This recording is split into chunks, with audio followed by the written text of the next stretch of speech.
Hey everyone, welcome back. Episode 222 of the Diet Diaries.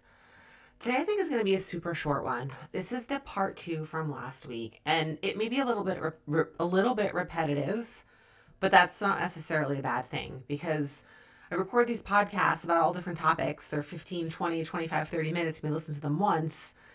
And while yes, there's so much value in that, is that really enough to sink in and help you make long-term change? I mean, debatable. We need to hear things and practice things more than once and for a long time.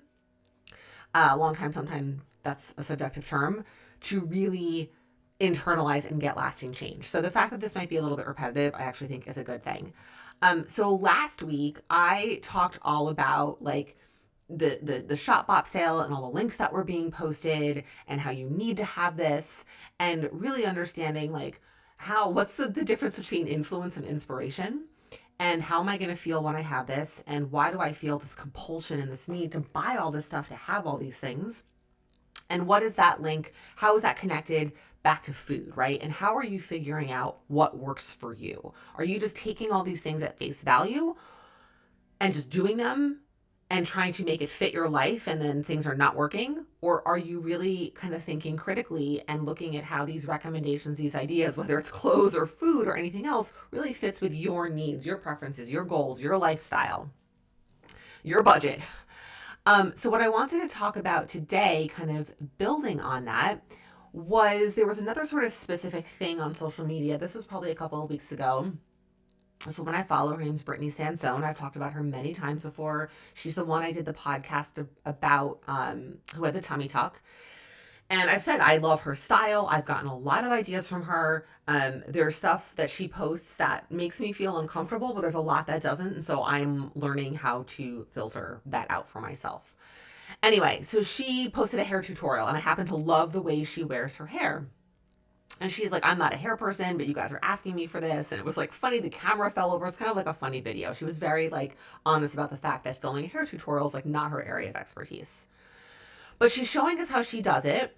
And I'm watching her do it. And I'm like, if I did what she was doing, my hair would be flat 2 hours later. Just because we have different hair texture, right? Nothing wrong with what she's doing. I just know it's not going to work for me, based on how I know my hair is and how it holds and doesn't hold curl. And my hair is very, very thick and all this stuff, whatever. And so this, again, connects back to last week, but I think I want to make this even more of the point, is that we watch people do things. We watch them do their hair. We watch them do their makeup. We watch someone say, this is the best foundation. This is the best moisturizer. These are the best jeans. And I have said that too, right? I'm not pretending that I haven't said that sometimes. And then we try that thing and it doesn't work for us.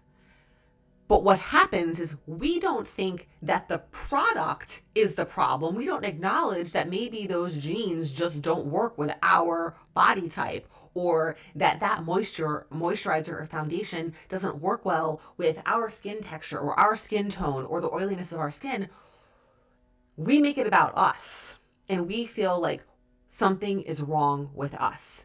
Every influencer out there is telling me that these $500 jeans are the jeans. They are the must-have jeans. And then I put them on and they are so fucking uncomfortable. Well, there must be something wrong with me.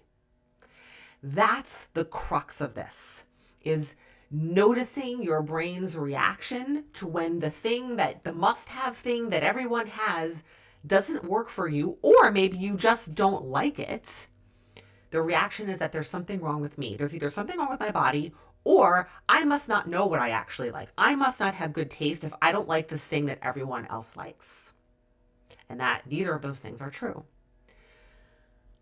I've talked a lot recently about high-rise jeans and how high-rise jeans came on the scene, quite some time ago at this point, and everyone was wearing them, and we had all lived through low-rise jeans in the late 90s and early to mid 2000s, and I wore those because you think that you have to wear what is considered stylish. Not to mention that it's the majority of what's available, right? So there's that part of it too. Low-rise jeans never looked good on me.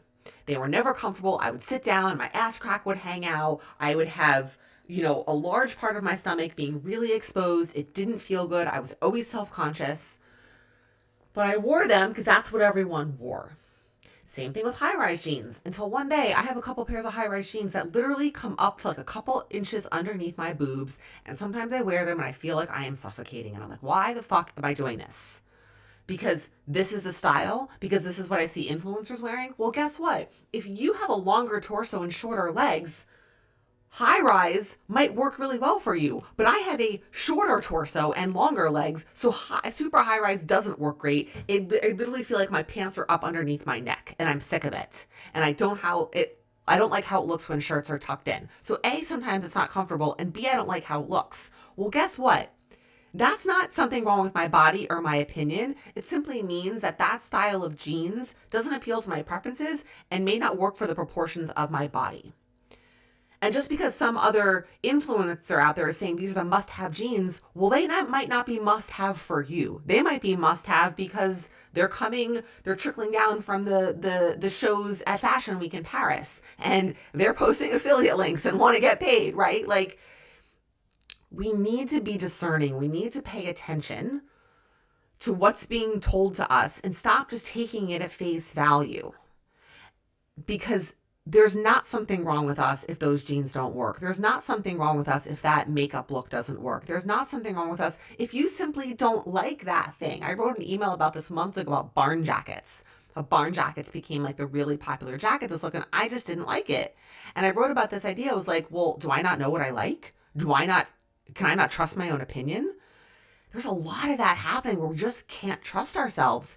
And this spills over into food, right? Where it's like we follow a diet or a meal plan or what I eat in a day, or we do what our friend is doing, or we eat, 150 grams of protein because that's what someone's telling us to do, but we're not paying attention at all to how that's making us feel and how is it working for me. And is eating 150 grams of protein a day something that I can even do sustainably? For most people, probably not. And this is not me saying don't eat protein, right? But this is me saying that sometimes extremes are never good. But just because there's a number that you hear being tossed around out there doesn't mean that's what you have to do.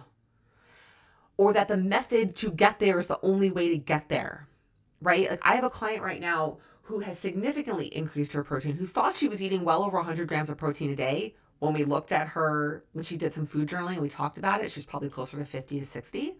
So she's increased at breakfast and lunch. It's been easy for her. Her dinner, she's kept the same. So she's dramatically increased her protein intake without changing anything at dinner, and it's working really well for her because it's doable, because she enjoys it, because it meets her lifestyle needs. For someone else, it might be the opposite. It might be that they need more protein at night, or it's easier for them to get it at night. And so you have to look at, there's nothing wrong with you if the thing that someone is talking about that works for them doesn't work for you. There's nothing wrong with you. It means you have to take that suggestion if you want to and figure out how to adapt it in a way that works for you. Or trust that what you feel in your own body, excuse me, matters way more than what someone else's opinion is of this thing.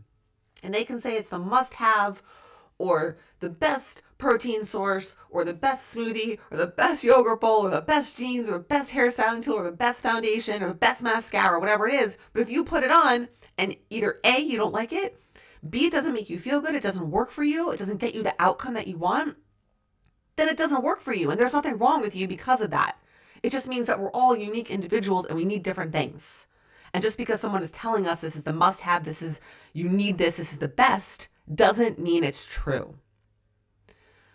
So that's what I want to talk about. Notice your reaction when those things don't work for you. And notice the inherent go-to is to blame yourself and to distrust yourself or mistrust yourself. And then pause and think about, why is that happening? I get it. It makes sense that we do that. Because the pressure and the volume of the must-have and the must-do and the best this and the best that is everywhere, that we start to lose our own internal navigation, our own internal compass and ability to evaluate things for ourselves, not what someone else is telling us. So that's it. That's what I got for you today. Is this the last day of March? Is it Monday, March 31st? Holy crap, it is. Thanks for listening. Thanks for being here. Please share the podcast with anyone, this episode or the entire show, if there's someone you know that you think could benefit from it. And I'll be back next week.